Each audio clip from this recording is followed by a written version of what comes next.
It's that time again for the assault on your ears we call Lower Dorks, a Star Trek Lower Decks podcast. I'm Aaron, and with me as always is Stavros. Tonight on our screens is episode 6 of season 4, Empathological Fallacies? Maybe? You really got to try to say it at least once before just reading it doesn't do it justice. Maybe we should have practiced this before I started reading things. And you know what? Fortunately, in our cups is something that's a little bit easier to say. It's a daiquiri. Wait, a daiquiri? Yes, it is. Yes, that's how you say that for sure.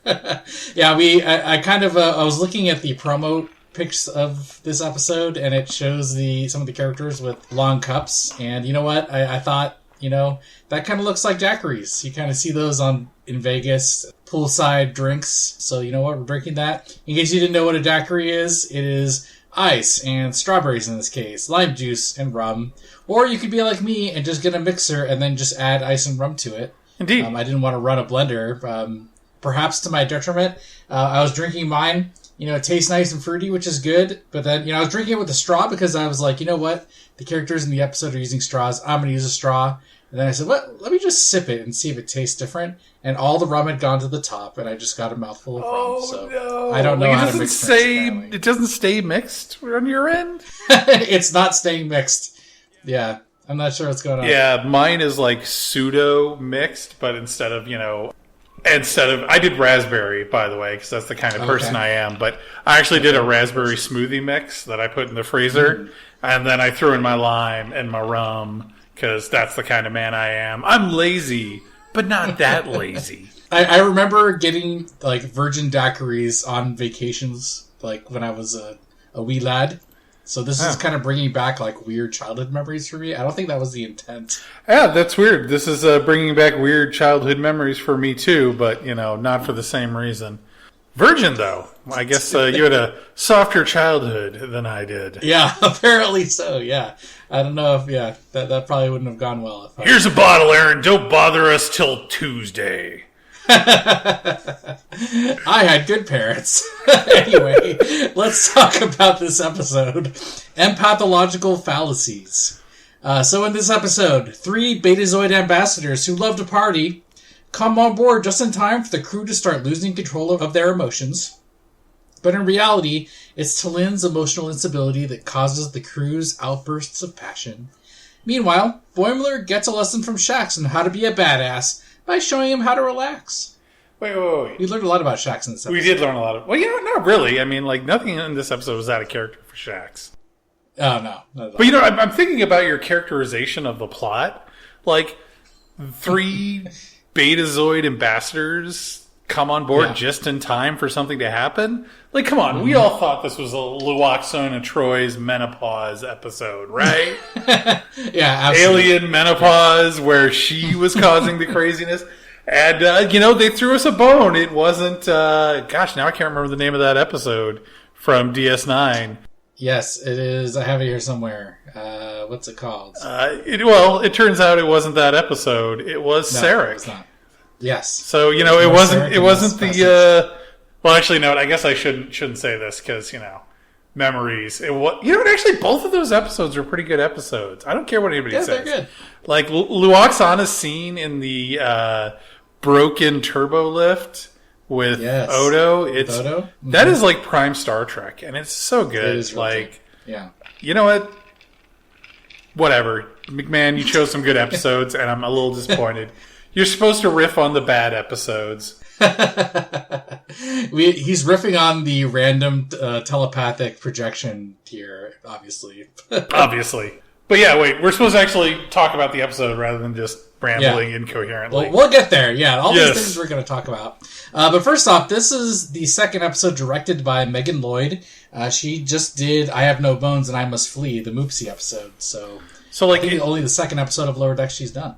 Is she new to Lower Decks as a whole, or new to Star Trek as a whole, or at least directing? I think because she worked on the show, right? But this is I think so. This is her first season directing. Exactly. Yeah. But we've had this discussion before. We have no idea what's involved in directing an animated show. We have zero idea. I doubt there's people standing in the animator's room saying, "Once more with feeling." Probably not. You got to think the directing animated show is way different than directing anything live action. Yes, I feel like if you're standing in an animator's room telling them to reanimate with feeling, it would end with death by paper cut, I think. Yeah, or by digital paper cut. They're not. Well, that's all digital. They're not drawing on what is that, cellulose or whatever, or cellulite. Yeah. I don't know, what is it called? Exactly, something like that. We don't know anything about how animation works here on this show. We just watch the stuff. But yeah, her second episode. One of the things, before we get into a lot of the details here, did you notice, and it's the same thing with, I think, last episode too, they are very careful to talk about their ranks as lieutenant junior grade, but in all of the rest of Star Trek, they don't really go to that much effort to say lieutenant junior grade's log or whatever. They just kind of shorten it to lieutenant. It's kind of sticking out to me. Did they, though? I remember T'Lyn being specific like that, right? Which makes sense. Boimler always says, I'm a lieutenant junior grade now. I need to know about everything. That makes sense for Boimler, too. But, That's true. I feel like Mariner and Rutherford would not care. I don't know about T'Lyn, I already said T'Lyn. I don't know about Tendi, though. Maybe, I don't know. I can see her going both ways. Yeah. It's just something that's starting to stick out to me is the amount of times they say lieutenant junior grade. It's like sensors, I guess. Once you hear it, you can't unhear it. Thank you, Stavros. You've cursed me now. Very broken, yeah. Now we're all going to pick up on lieutenant junior grade anytime it shows up. So let's talk about the guest stars in this episode, the Betazoid ladies. Interesting guest star selection here. So there are 3, women that show up on the ship and cause a ruckus. So the first one is Wendy Malick. She's perhaps best known for her role on Just Shoot Me. Next one is Rachel Dratch. She's probably best known for her role on SNL. She's the Debbie Downer actress. She's done a lot of stuff. She shows up as bit characters a lot. She tends to be unmistakable. There's a certain flamboyance to all of her performances that are just fantastic. Yeah, certainly. And then the third one, her name is Janelle James, and she's perhaps best known for her role on Abbott Elementary. So kind of an interesting smattering of guest stars that all kind of show up at the same time here. Well, they kind of have to get guest stars if they're, it's not like you're walking down the street and say, "Hey, you there, homeless man, have you ever thought about playing a Betazoid spy?" Yeah! You have a point. Hey, that guy sounds like a good voice actor. Let's get him in.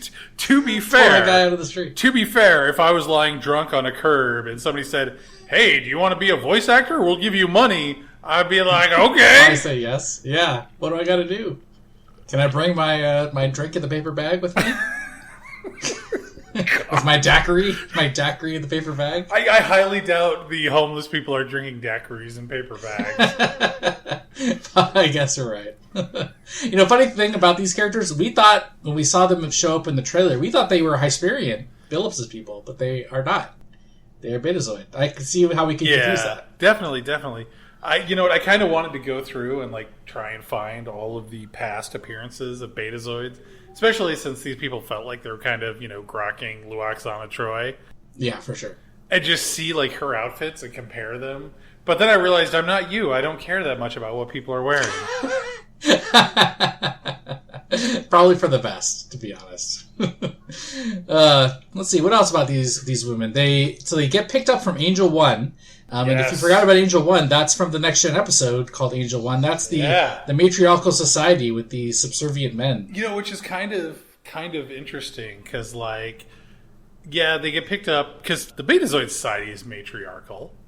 They got picked up from a matriarchal society. Last episode, we were on Orion, which is a matriarchal society. What's the message they're trying to send to us? They got a little theme going on here. Yeah. I don't know what the message is. I don't know what the message is either. I'm worried it might be don't trust women, which I didn't suspect McMahon of being an incel, but people surprise you, I guess. I feel like that's probably not the message. Yeah, I don't think that's what they're going for. Out there. I think they're just here's some good episodes. Let's throw it together. Also, Angel One, to try and divert us from the dark path this conversation is going down. Isn't that the fantastic Riker wraparound, ridiculous outfit with episode? the nipple showing? Yeah, totally it's got his chest hair showing. Yeah. The all-encompassing symbol of manhood from the 80s. Yeah, all the male characters now all have, in the animation style at least, all have pretty bare chests. We see Phillips's bare chest this episode. We see Ransom all the time. Though, if you were animating people, would you not animate them with bare chests? It's just way less effort. I don't know. I want to see a character in Lower Decks with the manly. It doesn't have to be like Robin Williams level of hair, but basically, you want somebody who is a werewolf like you. Sure, he can Mister has to shave 3 times a day. Yeah. Yes, absolutely. Yes, that's what I want to see. Have the hair kind of peeking up out of the uniform or something. It'll be fun. Oh my gosh. Anyway, I love that they show in the cups that they have are from Angel One, and they've got the little logo, apparently from the Angel One planet. Yeah, I love the fact that it's the logo from Angel One, and there's a 1 slapped on them. Of course. Yeah, I mean, just Angel. fantastic. Yeah. That's like resort trash right there. All right, I get fixated on a piece of minutia here, but on these cups that they have, I think they're called yard cups, right? Those are what those are called. I think like so. You buy a yard drink. This is actually interesting because, I was trying to figure out what the hell these things were called. Right. In the episode, they say, "Hey, let's get some more whalebone." Whalebone, yeah. What is that? I tried Googling that, and I could not find out what that was. So that's interesting. The internet can't seem to decide. And this is why the daiquiri might have been the wrong thing comes from. Some places, it's a drink. It's a specific drink, which I can't remember what was in it because it sounded dumb. But the other, that's the type of cup. It's a whalebone. And that makes sense. The whalebone cup, it's like a big bone. It makes sense. Right. It does. Yeah. But I don't know. I don't ask these kinds of questions. I just accept my animated comedy show for what it is. When the character says whalebone, you got to know what a whalebone is.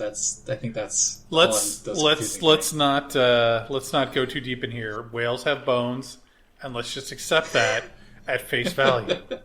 I love that. So, if you recall, on the topic of the cups, so they give the cups to T'Lyn, say, "Hey, we need some more," and then she brings the cups to sickbay. They say, "Sorry, we don't need those." So T'Lyn maintains the cup and gives one to Dr. Tana. Who then immediately chugs it before going into surgery. Yeah, there's that. And then after that, they go down to the lounge, and then they have new whale cups. Whalebone cups. Where are they get? I feel like the replicators aren't tall enough to support the replicating a cup that size. Maybe replicators are 3D printers. If they need to do something that has a larger area than it can fit in, it just slowly spits it out as it's replicating it. But this goes back to my replicators and teleporters are basically the same technology theoretically. Yeah. So maybe they just they teleport the drinks in. God, that sounds amazing. Can you imagine? I'd love that if they need a tall cup and they're like, oh crap, the replicator can't do it. Hey, lounge to transporter room, I need you to transport me a whalebone cup. I can just imagine resorts in Star Trek where you're just chilling by the pool or the beach, and you're like, oh, I need a drink, and then it just replicates onto your end table. You just pick it up and chug it. Yeah. Wow. I think we need to start world building a Star Trek, retreat on Horizon, to get all the details down about how the drinks work and stuff. That's a good use of our time, right? Yeah, I mean, it's not like I have anything better to do. I don't have bills to pay or anything. Rent isn't due in a couple of days.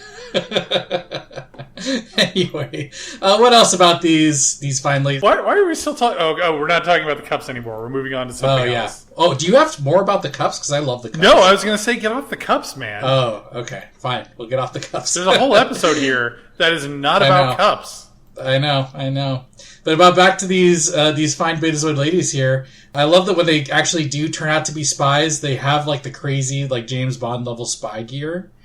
Like the dresses like turn into they like pull away their outfits dresses for athletic outfits, and they got their shock rods that come out of the lipstick. shock rods and the lipstick tubes. Ridiculous and amazing. I like they just completely like like they just beat the hell out of the bridge crew, but then the security team comes in and beats the hell out of them. I feel like there's 3 distinct levels of beat up happening here. Yeah, and that bridge crew though looks like a bunch of like ensigns or junior officers. Yeah, like everybody that's anybody is at the party, and the lower deckers are left on the bridge. So easily talked out of phasering them by just leaning into their little human insecurities about attraction. Yeah, I love though that the 2 people who get the jump on them, there actually are 2 competent officers who get the jump on them and are immediately derailed. But here's the best part. She does the whole I'm reading your mind thing. Did she actually read their mind, or did she just assume? That's my question. It was probably an obvious read. If she did, it kind of ties into the later gag, which we'll get to eventually. Yeah. Speaking of how they read minds, so they're in live action Star Trek, the Betazoids kind of the telepathy just kind of happens, right? But here we get the kind of X-Men kind of like put the hand on the head and put the they don't always do that. Like I feel like the majority of the time they do. No, because whenever they're talking to each other, right? Oh, then they don't. Yeah. One of the things I love about this though is this like the first time we've ever seen a Betazoid or Betazoid Zed. Betazoid? Betazoid from Beta Z. Yes, there we go. Got to keep it straight there. Or if you're racist, just call them Zoids. Zoids, yeah. Did that come out like as a really racist felt like slur a racial slur, Yeah. And Margaret just kind of casually drops it. In the pilot of TNG, Troy does this with Riker. And it's never brought up again. Do you remember that? What? She calls them Zoids? Troy's all like, I'm fucking half Zoid. No! The psychic part where she communicates telepathically with Riker in the pilot. You remember the pilot of Riker would be the TNG racist one. Where Troy was just throwing racial slurs and she's the counselor. Like, I expect that from Miglimo, but Troy? Oh, God. But no, so yes, have we ever seen... What are we talking about here? We're talking about telepathy. Right. Yes. Have we seen that type of telepathy where they just like talk to each other in their minds? I think so. The pilot of TNG. Yeah, they do that all the time. I think. Yeah, they do it later. I don't think so. Like, I don't remember Lon Suter doing that. Oh yeah. Maybe it's because the Imzadi situation going on. That's why. Yeah, maybe like you gotta if you want to talk telepathically to non-Betazoids, you have to bang them first. Yeah, you get a point for that. Makes sense to me. Yeah, no. You share a little something, and then you can talk telepathically. Yeah, it's a Zoid STD kind of a thing, like a telepathic. Anyway, telepathy is an STD. Let's move on. Yeah. The last thing, so the whole Betazoid ladies, when they take control of the ship, what the heck is with the path they're taking back to Beta Z? Like through the Romulan it goes through zone. the Romulan neutral zone. I'm just assuming there's like some part that's like jagged of the Romulan neutral zone, and they just gotta cross through like a Romulan peninsula or something. That's the only that makes sense. I spent way too long than I should have, like looking at established Star Trek star charts. None of it makes sense because they're going to Beta Z, but Beta Z was like one of the worlds to fall to the Dominion during their invasion. Right. But like, isn't like Cardassia and Tarak Noor and the wormhole? They're on the other side of the Federation space from the Cardassians. Don't make no sense, man. Let's obviously a plot device. They had to get some kind of timer going there. That's just how it goes. Anyway, I loved these characters. They were fun, super fun. Oh yeah, great characters. A+. Don't really have a lot of Betazoids on Star Trek in general. I've always kind of wondered if like telepathy was more heavily used. How it would manifest, and hey, having telepathic super spies, that makes sense. Makes a whole lot of sense. Better than telepathic serial killers, that's for sure. Ouch. I guess what I'm saying is I want McMahon to revisit Lon Suter. He's one of my favorite characters. Yeah. He's pretty good. Oh, I can't believe you agree with me. I thought you were going to judge me for liking a serial it's a killer. little weird, but it is an interesting character, so I would like to see more of that. A++. Let's talk about how this episode is actually a T'Lyn character episode. What do you think about this? Does this further improve your position on the T'Lyn character? T'Lyn continues to be she's not a one-trick pony, but still, she has one. You've said that several times. Right. Do you feel like she's less of a trick pony now? One-trick pony? Yeah, definitely. They've definitely expanded on the character, and the actress who plays her does a fantastic job. They don't just go wild and crazy like they did with Spock in Strange New Worlds. Right. And I think that works really well here, whereas Spock being half human makes it work in Strange New Worlds. Mm. But... That makes sense. Oh, okay. There is no but. I don't actually have a but. I'm just trying to be a hater here. That makes you just have to acknowledge that you're the T'Lyn fanboy now. I think that's just the long and short of it. Don't say things like that. But yeah, definitely a solid addition to the cast, and her character here is really good. I do there's tons of stuff about this plot though. And I'm going to get all out of order that kind of throw That's me. okay. Mm-hmm. So the explanation of what's happening on the ship is a callback to Sarek, right? Right. She's got Bendii Syndrome is what it's called. Bendii Syndrome? Yes. I'm going to call it Bendii Syndrome because I find that Bendii? funnier. Bendii. So isn't that what killed... That's what killed Sarek, right? Yes. And it was a big deal. It was hard to diagnose. So, and it was almost mythological in that episode. Yeah. But now it's more recognizable, apparently? But here they can just scan you and say, oh, yeah, you totally got that syndrome. You got to think, if it's that rare, maybe Sarek is the only recent case. If you're going to make it really make sense, I guess Sarek could have legitimized it and has caused some advancements in Vulcan medicine. I didn't bring this up to raise a question. I brought it up because I have an answer that makes me seem smart and aware. Okay. Get on board here, Stavros. I'm ready. So, that was my first thought. Well, Sarek legitimized it. He was a big figure, and they realized it was a problem, and so they started doing studies, and now it's 10 years since that episode? Or since Sarek died, anyways. Because he died in the later seasons, not in Sarek. Right. So maybe they studied it more and they learned a lot and they're like, oh yeah, it turns out this is actually fairly common and it's like dementia where you can see early symptoms a long time before it actually manifests. Right. But I actually think that's wrong too. Oh. I don't think it's Bendii Syndrome. Oh. Bendii. What is it? Bendii.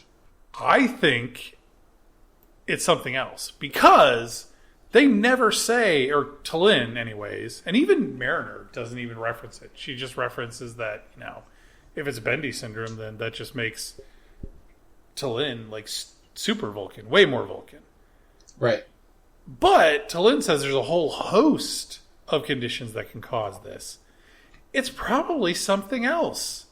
Something entirely treatable that would have been noticed on her own ship. It doesn't have to be Bendii Syndrome is what I'm saying. Because they never specifically say, yeah, it's definitely Bendii Syndrome. And, 62-year-old T'Lyn, which is the equivalent of 25, 30-year-old human? Something like that, yeah. Yeah, is having, early onset dementia, which is a thing. I'm not saying it isn't, but I feel like Vulcan society would have a way of noticing this. So, but it's not Bendii Syndrome. Yeah, they don't explicitly say it is. Maybe it seems like it's similar to that. Because I don't think Sarek really projects his emotions that strongly to everyone. Because he's supposed to be a very strong telepath, I think. Doesn't he cause a bar fight in his episode, right? In Sarek? He does. Yeah, that does happen in Next Gen. So that's true. It does happen. But, T'Lyn's doing it to the whole ship. Holy cow, I just had she's a on the other side of thought. the ship. Well, only the people she interacted with, though, remember? Because the security people were unaffected. But here's the real thought. The Enterprise, Sarek caused everybody to go nuts. A bar fight broke out, people got angry, there was violence. But freaking the Cerritos, everybody's just like, woo, we're all happy, everything's wonderful. What is going on the Enterprise that they're all so filled with repressed anger? All that means is people on the Enterprise are the most similar to Miglimo. Fucking Miggly Mo. Can we talk about that scene? Is it time to talk about that scene? Yeah, let's do it. You don't like how he's just not having a good time with the replicator? I love it. It's a great scene, and I love the fact that like he's trying to get replicated soup that tastes regurgitated. Oh, disgusting. Disgusting, but it makes sense. But here's the real question about that scene. Not that scene, because it escalates later, right? When he gets tackled by Ransom. Why did he have a phaser? Like, who gave Miglio a phaser? Miglio. This has happened multiple times in Lower Decks at this point, where like people just have a phaser on them somehow, and it's like hidden in some kind of pocket that we don't see. They just drop. I feel like Miglimo is just that bad of a therapist that's he his. needs to be defensive. Oh shit! This session is going wrong. Phaser them and leave, and then say, "I don't know what happened." Yeah. But you know what? If the response to to the Seric disease, to Bendii Syndrome, is any example, apparently Miglimo is the best goddamn therapist in the fleet. Fucking these people have no emotional issues. It's only Miglimo. So apparently I'm no longer a Talin hater, and I'm a Miglimo fanboy now. Thanks a lot, Stavros. It's a lot of change happening there. I'm not sure if I could take it. Let's talk. So before we get back to Talin, because I do want to talk more about her, but I mean, since we're on the topic of people getting affected by this possible Bendii Syndrome, I mean, what are some funny stuff we saw here? There's a lot of Ransom getting upset about getting shot down. How do you feel about that, being a Ransom? You know what? Ransom's story is fantastic in this episode. So he gets shot down initially, and he's kind of dejected. He's like, "Oh, I've been working hard. I'm attracted. What's wrong with you?" But then I love the fact, though, that when it comes to like women, Ransom is just completely like, normally he's all Mr. I'm in charge and I'm commanding, but the minute he gets around women, he immediately becomes just a total simp. So he's all like, definitely. I can be withholding, but so he's all upset about that. And then later, it's him and Stevens, his bro, and I love Stevens comforting Ransom after his rejection. It's like, how good guy Stevens, he's got to be there for his best friend. So yeah, I love it. It is so fantastic. And then it ends with him like crying under a table. Yeah. Oh, so hilarious. But in between those scenes, you see him just being a normal human being, having a good time. Yeah. Talk about ups and downs. The dude needs to even himself out. Yeah, I think so. Man, this effect really highlights both Rutherford and Tendy's weaknesses, where Rutherford just wants to have a good time. He's having too good of a time, and Tendy just really having a good of a time as well, but just wants people to like her. It's gets a little bit out of control there. I think this is my new favorite quote of the series. What is it? Oh gosh, where is it? It's where she's all like, Talin has revealed, or Mariner's revealed what's going on, and they wind up running away because Talin Tendy was all like, "You're my best friend," and Talin's like, "No, we're not." And Rutherford's all like, "Stop being mean to Tendy," and they go chasing her, and that causes them to chase them. Yeah, but Tendy yelling out, "Grab her and make her be my friend," is so good. Yeah. Oh my god. I think between that and this crew is always weird and yelling are possibly the top lines of this episode / the top lines of the show so far. Oh my god. Well, there's other good episodes too. This episode is pretty funny from beginning to end. But we see some other people getting affected by the emotional transference. Let's see. We've got Big Merp. We're going to talk more about Merps in a little bit here, but he's decided to pick up the headset from the next gen episode of the game, which we've seen earlier in the show. He's just using that, just hanging out with other people, just playing that game and getting addicted to it, I assume. Yeah, and I mean, we've seen this headset before, so. Yeah. I think we had hypothesized that they had to have figured out how to remove the addiction aspect of it. But that's what he chooses to do when he's affected by the extra emotions from Talin. Sometimes we have emotional attachments to video games and entertainment that is unrelated to the value of that entertainment itself. That's true. Can't argue with that. There's a shot at in the lounge when Talin has finally turned off her emotional turmoil. I love that we've seen this scene. There's a character juggling some fruit, but also a phaser in there with the fruit. Seems super dangerous to me. Yeah, it really does. Seems like a bad time. And then Jen and another character are fighting with bananas while standing on the bar. Thought that was pretty funny. Yeah. Just the background stuff is fantastic. Like, the things I really picked up on in that, there's a lot of things. One of my favorites, though, is the chip-eating guy. Oh, yeah, they got the nachos, right? Well, and I don't know if he's actually eating chips, because he's far enough back in the scene, but he's just, shoveling something into his mouth. Right. But here's the thing. He shows up, as soon as shit goes down, right? As soon as everybody starts getting wacky. Right. And then in the last scene, he shows up again, and he's still shoveling food in his mouth. Does that mean, this entire episode, he's just been there shoveling food in his mouth? What is that's that how he about? handles the extra emotion. He just gets involved, and he just shovels food. You know, actually, that totally makes sense. He's an emotional leader. Yeah, that is 100% reasonable. Did you see in the background of one of these shots that there are, I think it's Sleepy Merp and the Starfleet character in the hijab, they're playing some kind of Galaxy class board game, which immediately made me think of the VCR board game from the 90s. I honestly, oh boy, this is giving me the hiccups. The daiquiri hiccups. Daiquiri hiccups, apparently that's a thing. I don't know what that's from, man. You're convinced it's the VCR game, but the only VCR game I remember is the Klingon game, you know? Yeah, the Klingon, where it's like a map of the Enterprise D. It's not 1-to-1, but it seems like it could be inspired by that. I'm not sure. Yeah, I guess, yeah. I mean, it could be. You never know. And maybe it's just a whole other game. Who knows? Yeah, we don't know. It's just kind of a cute detail. Anyway, let's go back to T'Lyn and talk more about T'Lyn. So the whole thing that kind of kicks this thing off is she's making a log entry to her old commanding officer on the Cheval. First thing about that, did you notice that she gives the prefix for the Vulcan ship there? Yeah. It's VCF. Have you heard that before? Yes, but I don't know if it's been canon before. Because that was, I think, the prefix to Enterprise ships, right?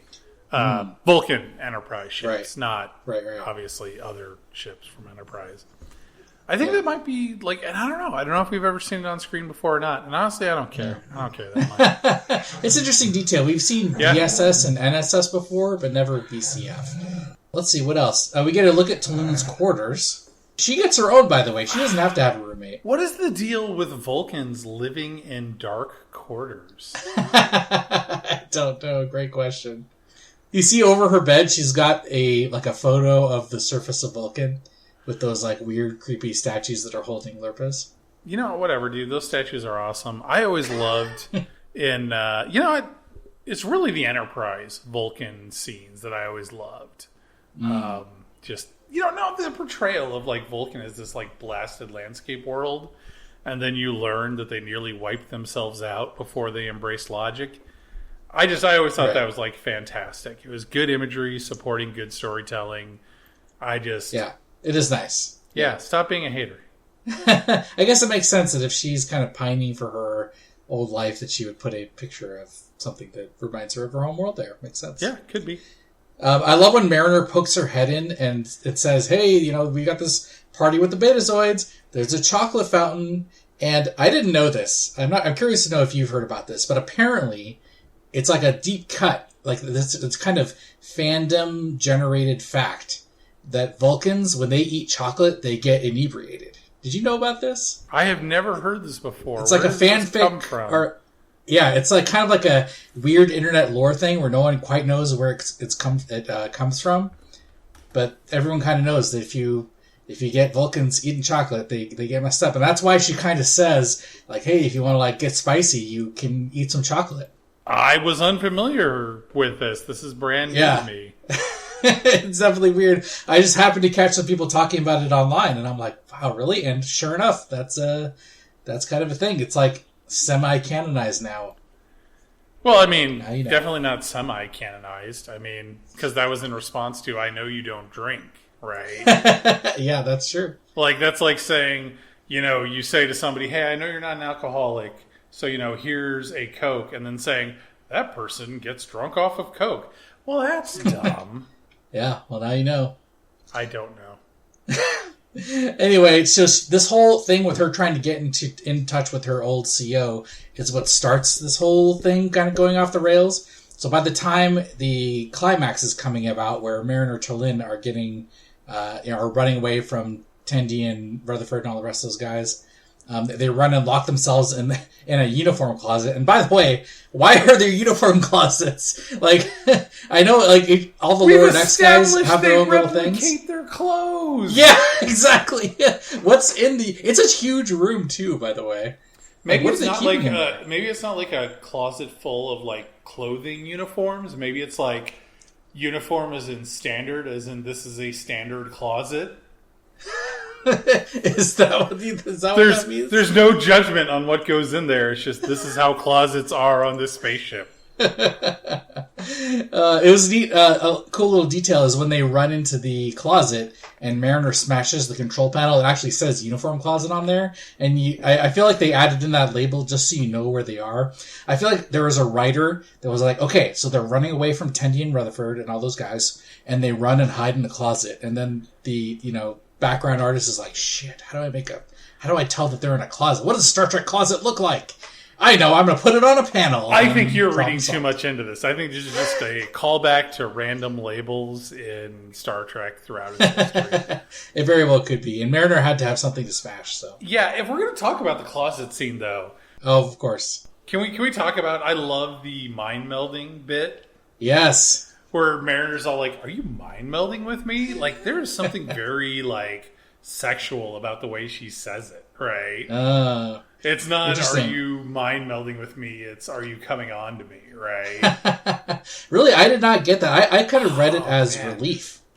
I thought it was more of a relief thing. That's what I thought. Well, and that's definitely what they were going for, maybe. But, I don't know that's what they were going for. I'm assuming that's not what they're going for. Because then it just sent my mind racing back to, like, the whole Enterprise thing. Where, like, they use the whole mind melding as a metaphor for, sexually transmitted disease and acceptance of, LGBT community. And very, very forward thinking at the time. Yeah, for sure. But, like, it's interesting that, like, that was kind of my takeaway from that scene. Was it was a callback to those scenes in Enterprise. But maybe I'm wrong. Yeah. Maybe I'm reading too much into it. Yeah. It's an interesting take. It made me think of I may have mentioned like a few months ago I got really bad pink eye because I have a toddler and get pink eye sometimes, and I had to go to the hospital and wait in a waiting room for like a couple hours for somebody to see me, and they finally gave me wait.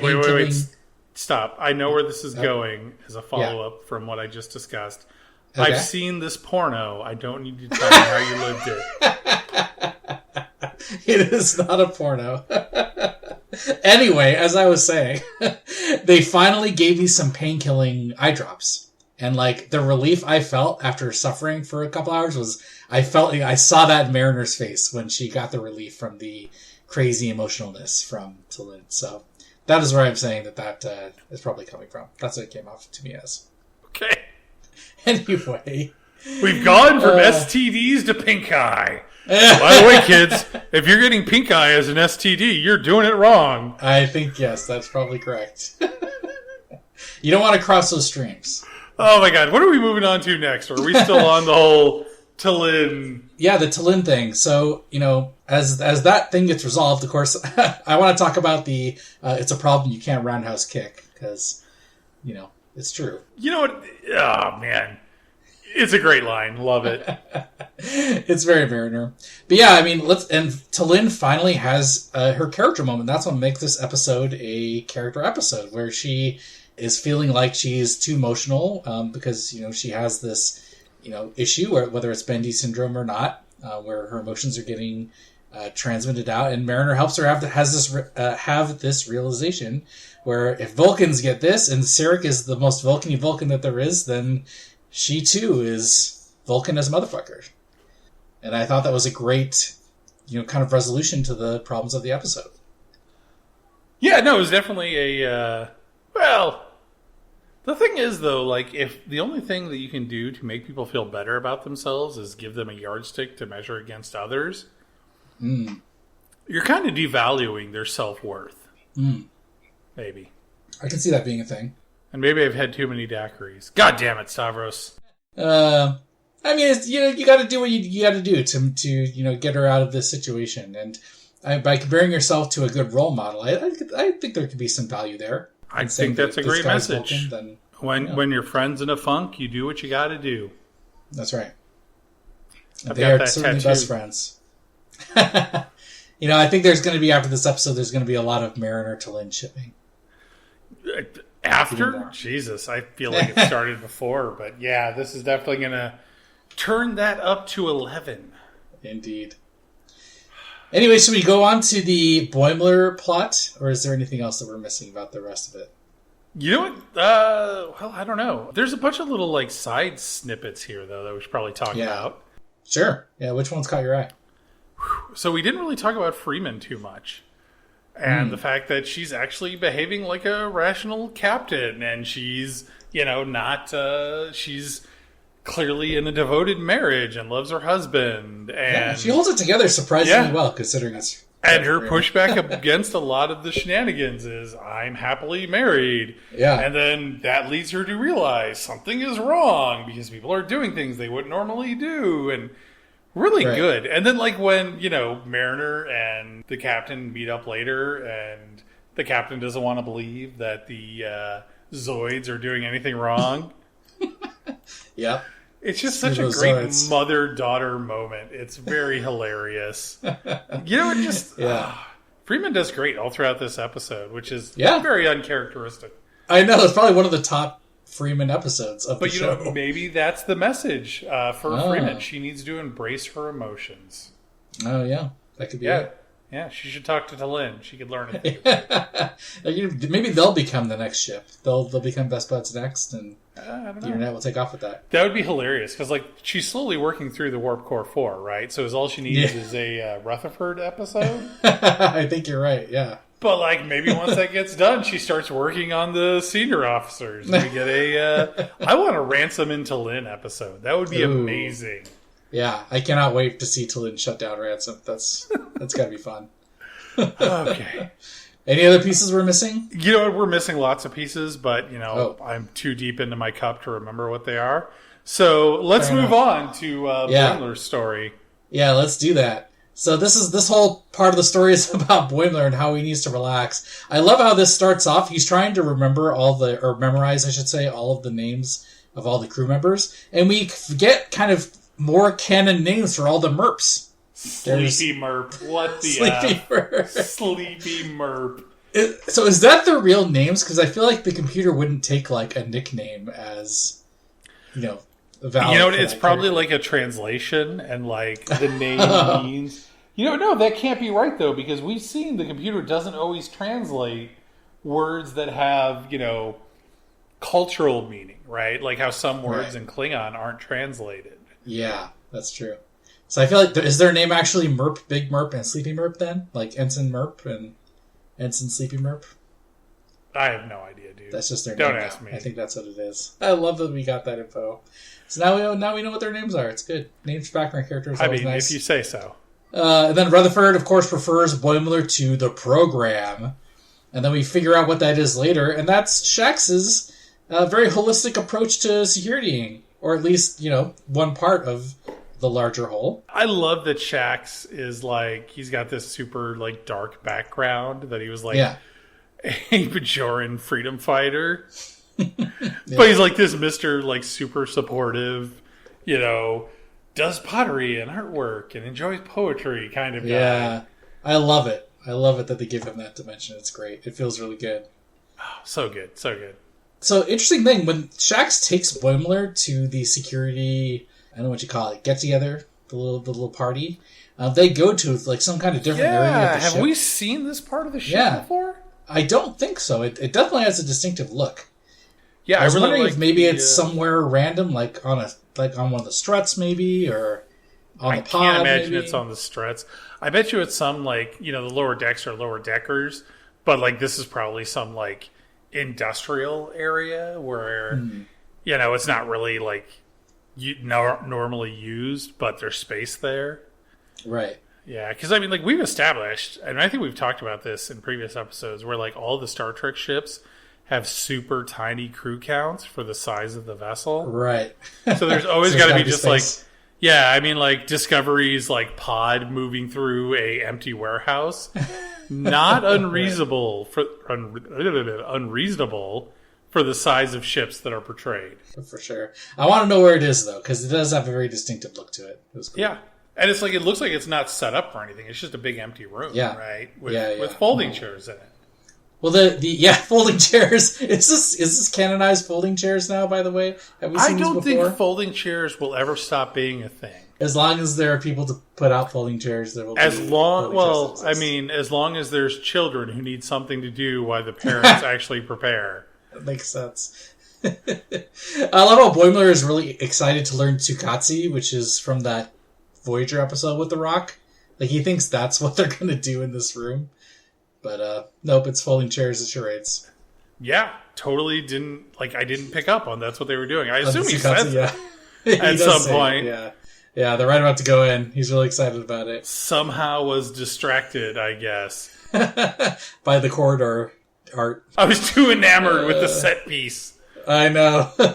Speaking of set pieces, though, and random props in the show, Shax's tarot cards. Let's talk about those. You really got to freeze frame it here, but he says the invasion line, but there's all these different cards, and they've got to be like a Bajoran variant on tarot cards because they've all got Bajoran cultural things on them. I am betting that it's one of those translation things, right? A tarot card is basically the same thing as whatever these, like, I don't even know what would be the equivalent of tarot and Bajoran cards. Now we know that there are literally just tarot cards. Yeah, and I love that scene. Oh my god, there's so much to unpack there. Are we gonna actually talk about the cards go into some details. themselves? Let's talk about the cards first. There are a number of them. There's one that says Emissary, and it has what looks like Cisco in a Vedic outfit there. Yeah, I find it interesting that that's how they would portray Cisco. Yeah. But that now raises a lot of questions, me thinking about that. I wonder what Shax thinks about Cisco, right? Did he join up with the Federation because of Cisco? Does he because we know that not all Bajorans recognize Cisco as the emissary. Has that changed post DS9? I have so many questions. Yeah, you got to think that he uses these cards, so he's got to buy into it at least to some degree. Not necessarily. It could be just one of those things where he's all like, and this is a shit I hate deck. It shows the emissary as a human, and that's wrong. The emissary hasn't come back yet. Or the emissary, he was in a sailing ship, and he flew back into the Celestial Temple because we weren't ready. Very well could be. Yeah. A bunch of other ones. There's the Celestial Temple. It says Celestial Temple. It's a picture of the wormhole. That makes sense. There is one that says orbs, where it shows the number of Celestial Temple orbs. So I caught the stuff on like the top and the right, but I didn't actually catch that those are actually the orbs from early DS9 when they're still in like the cases and Jadzia opens it in the premiere. That is the shape that they are in. Yeah, totally. Definitely. So that one shows up there. There's one called Durna, and if you don't remember DS9, that's one of Bajor's moons. Is Durna? Of course, I have a complete cartological memory of DS9 in my head. That's what every moon, every world, every star, every No, none of that bullshit. So do you remember Durna? I don't remember Durna. Was Durna the one with the dissidents who didn't want to leave? There was. I can't remember if it's that or the one where the Romulans wanted to set up. Oh, yes, it is the one where the Romulans wanted to set up. Yeah, the base. Yeah. Yes. Oh man, I totally forgot about that. Yeah, Quick, let's do a DS9 rewatch. What are you doing for the next 7 days? Let's make it happen. We'll just watch that. We'll just quit our jobs and we'll just watch DS9 again. How does that sound? Well, I have to pay rent, so I'm not sure that's going to work. Yeah. Okay. Okay, well, so we're what 4 cards down, 2 to go. Yes, we got 2 to go. The next one is Invasion, which he mentions, and this one was confusing for me a little bit. You can see a dude holding a sword, and there's like another pair of legs, like he's facing down someone. And you had a pitch. Yeah, I feel like those are Cardassian boots. The colors are right, and the shape is right. So that makes sense for Invasion. The Cardassians invaded. The real question, though, is those are very human-like swords. So obviously, why? But were they why still were Bajorans using using swords when the Cardassians invaded? Like, they had built spaceships at that point. Like, they had to be at least at our level of technology. Yeah. None of it makes sense. It does not. Unless it's stylized, because, I mean, there's a sword in the emissary pick, so, go figure. Yeah, that's true. But the last card, it is the Borya, which we had to look this up. It's Bajoran for your kind of spirit or kind of ghost. Yes, and your Pa is the life force, so that was our completely different point of contention. Yeah, that makes sense. I mean, it doesn't, but whatever. But I think the Borya is totally a TNG thing, and I feel like they did a lot of, I don't even know, like sidetracking and retconning in DS9 from what was presented in TNG. Right. Yeah, maybe it's from the early Bajoran introduction in Next Gen. Maybe you're right. But yeah, those are all the tarot cards. It was exciting to see, to kind of decipher them. I think some of them are upside down too, so you got to kind of twist your head to look at these things. But you can just put them into an image editor and flip them. That's a lot of work. Is that modern technology, Stavros, you effing lud. I just pause it and twist my head like a simpleton. As long as you're not picking up your monitor and turning it upside down, I'm okay. Yeah, I'm definitely not doing that. I'll leave that to Gen X and above. Anyway, so that's it for the tarot cards. They have all kinds of other goofy stuff in here. Did you like the security officer Reed puzzle? I loved the security officer puzzles in general. So, because here's my question. They have the puzzle in the box that he presents. Is that supposed to be Reed, or is that... I think so. Okay. Yeah. If you pause it at the right moment, then I think it does... I can't tell without his arm being perfectly straight holding a phaser. Yeah, I don't think we're ever going to be able to unsee that. I don't know if... So any viewers, you can tell us if we're crazy, but ever since we started rewatching Enterprise, Reed's got the phase pistol stiff arm. He stiff arms every time he's holding it. I can't unsee it now. It's like it's sensors, but for arms. I feel like Lower Decks has really broken some things here. We're paying attention to all kinds of NA details. Yeah, it's definitely broken our brains. That is for truth. Oh my god, that is for truth? What the is that? Jesus. For truth? Yeah. That's how people talk. That is not how people talk, Stavros. It's close enough. Oh man, but moving on this storyline. Yes. Let's see. So Boimler's kind of getting stuck in all these kind of team building, kind of relaxation, activities with the security team. But then, of course, the red alert sounds when Freeman sounds it on the bridge. So the best part is those before that. There's a couple of really good scenes. Okay. The first is when Shax makes some comment about what they do in security, and Boimler says, "It seems like there's nothing to being on a security team. Where's the toughness?" And, so on and so on. And the dude with the mustache in the background, he looks just so hurt when Boimler says that. They got all crushed, yeah. Oh, it was so sad. Boimler, don't run your mouth. Yeah, I love the close-up look at all these security guys. And then, of course, the red alert sounds. Yeah. And who has the best run out of all of them? I think it's clear that it's Keishan. I mean... He's got the Naruto run.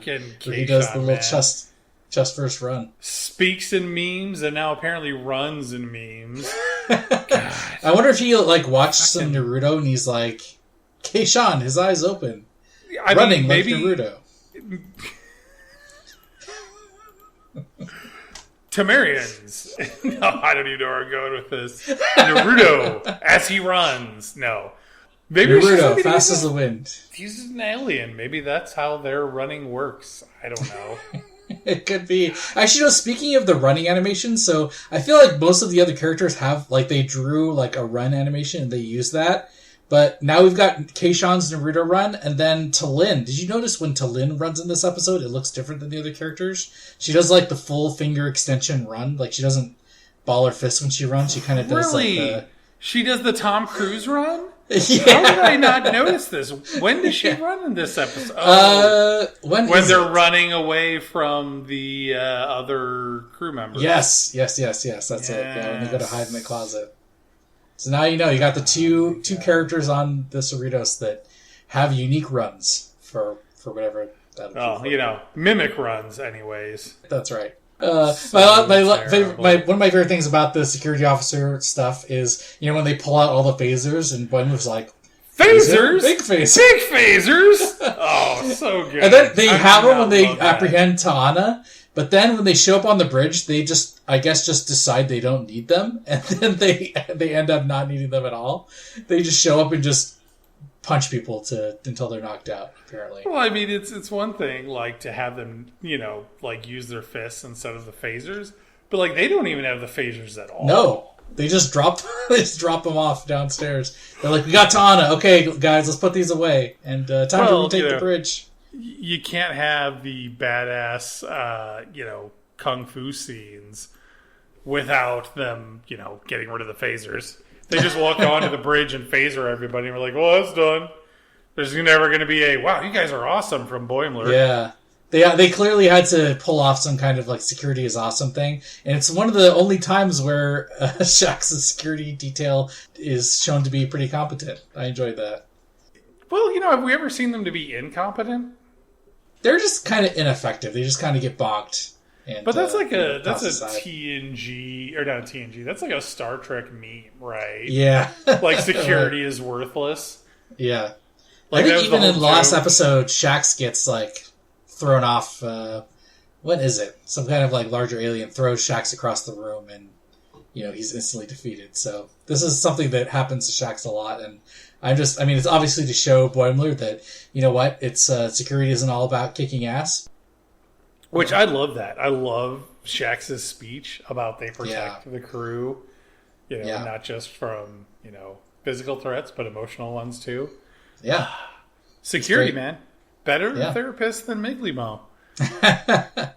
And Boimler learns something, even though he's not security. I like when the red alert sounds and he's like, oh shit, I guess I better go with the security team to do something.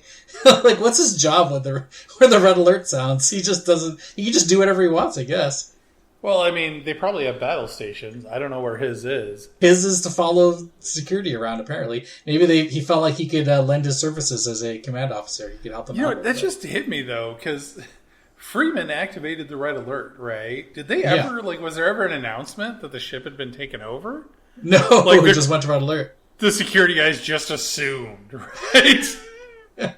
There's the map where there's a convenient map in the hallway where one of the security guys is like, "Oh no, look, we're heading towards the Romulan neutral zone," and they're like, and then from there they're like, "Oh, okay, let's take the bridge." I got to get to the bridge. Yeah, that makes sense.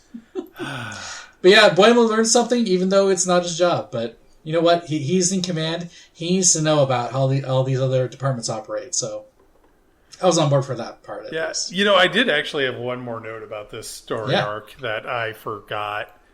Poor Shax and his exasperated sigh when he's trying to help Boimler, and Boimler just being all combative. I mean, just his frustration is palpable in that scene. He's exercising his patience. Done. Yeah. Yes. When Boimler jumps on him, he's like, "I got you," and he's like, "Yes, you got me." Do. Oh my god, so good. You passed the test. Yeah, and everybody else is looking at him like he's an idiot. Speaking of the Romulan neutral zone, though, the bit with the Romulan ship just having nothing better to do than just park on the other side of the neutral zone, waiting for a ship to cross over. Over there. I love the mustache twirling Romulans. There's multiple instances of mustache twirling for the Romulans this season. I'm really intrigued to see what happens when they actually do Romulan episodes, how they're going to portray them. I really hope it's the majority of the Romulans are those mustache twirling villains, and then there's a small number of crew members who are just exasperated with their behavior, where they're so overworked because the rest of the Romulans are they're oh god, yeah, exactly, another scheme. Here we go again with so and so trying to assassinate so and so. Yes, amazing. Make it happen. Oh boy. Well, the only other thing I wanted to mention was that at the end of the show, we get the only tie-in with the metaplot of the season, this mysterious ship. A very small bit. I mean, this whole episode is clearly designed as a one-off, like an Adventure of the Week type thing, and they kind of squeak in the little, the little metaplot. Detail. detail, yeah. It'll be interesting to see, like, are they going to kick that plot into high gear next episode, or are they going to save it for the finale? Yeah, it's because last season, the whole Texas class thing took the last 2 episodes, I think, with some hints being dropped along the way, so... Yeah. I don't know. Guess we'll see. Yeah, it'll be interesting to see what happens. Although I do want to say, so, like, sidetracking from the meta arc of the season that we really didn't gain much for this episode. Yeah. When they're approaching the Romulan neutral zone, did you notice anything interesting? What? There were red blinking lights in space. Oh, yeah. Demarcating the neutral zone. And, like, oh, man, I died. Like, I'm looking at it, and I'm like, wow, what the hell? And I'm like, oh. It's like light years worth of... And I'm like, wait a minute. So those lights are like, what, a kilometer or 2 apart? How wide is the Cerritos? And it was at a distance. So it's probably, a few kilometers apart. And then, how far away do you think you can even see one of those? Well, and then, like, the Romulan neutral zone is how many meters? I mean, God, I mean, that's they're not meters, but light years. Like, and how many meters are in a light year? And, like, oh, God, that's got to be, like, 5 lights. and, like, once you're, like, more than, like, a couple kilometers away, you probably can't even see them anymore. So, how effective are these blinking lights? Gotta be not very. Makes no sense, and I love it. It's convenient, though. It works for the narrative. Well, and I mean, it really does support the comedy of the show. So I'm going to give it an A+. I love that scene. It was really good. Well, I think we've covered pretty much everything. We're at the halfway point of the season. Oh no, we haven't covered everything. Oh no, what did we miss? I think we missed the fridge horror cannon moment. Oh, is this? You know what I'm talking about? I think so. It's about eating other sentients. Hunted and ate Betazoids. What? Did Cations come from Betazoid? Is there a canon thing that I don't know here? I don't know. Not that I've heard of. But the fact that Talana kind of like, does the whole lip smacking and stuff, a little creepy, Very believable that actually happened. Oh, Dr. Talana gets more and more ridiculous. Yeah, that was my what the fuck. And they never they ran with the joke several times. Oh, yeah. It wasn't just a one-off. I think we're lucky that Talana was sloshed from that yard drink. She couldn't catch up to the Betazoids in time. We're lucky Shax was there. Yeah, that's right. Some more milk. Right down. Oh my god, so awful. Oh god, yeah. That's the perfect note to end this episode discussion on, the whole weird creepiness. Like, we're halfway through the season. We're still getting just tiny little tidbits on the Metaplot. What do you think about all that? It's clearly a one-off. I don't think it needs a Metaplot, but, it's fine. It's definitely not as entertaining as the previous Metaplot bits. But, I mean, how long can you do Alien Lower Deckers? Oh, my God. Now I want Breen Lower Deckers, whereas all you hear is that the sounding voice. They just gesticulate most of the time. Oh, my God. That would be amazing. With or without subtitles, though? No subtitles. Subtitles would ruin it. All the audio just bro. Yes. What have you done? This is a great idea. Tweet to McMahon immediately. See if he'll do it. Maybe it's coming. I can't tweet. There's no more tweeting. It's all Xing now. Oh yeah, you got to Xing. Got to X McMahon. That sounds weird. So terrible. Let's not X anybody. But, I mean, I guess we got to speak about X now, right? I guess so. Well, we've said all there is to say about the episode. Yeah, we got Dockery'd out, I think. Fortunately, next week we'll be back for episode 7 of season 4. In the meantime, you can find us on X, in case you didn't get that's where we're going, at Lower Dorks. Or, if you're looking for a home-cooked Betazoid meal, oh no, just unsubscribe, you sick fucks. That is gross. I'm not sure, yeah. Don't eat sentient beings. Yeah. I don't care what your culture and heritage is. Get some help. Yeah. Stop listening to us and get some help. Jesus, people.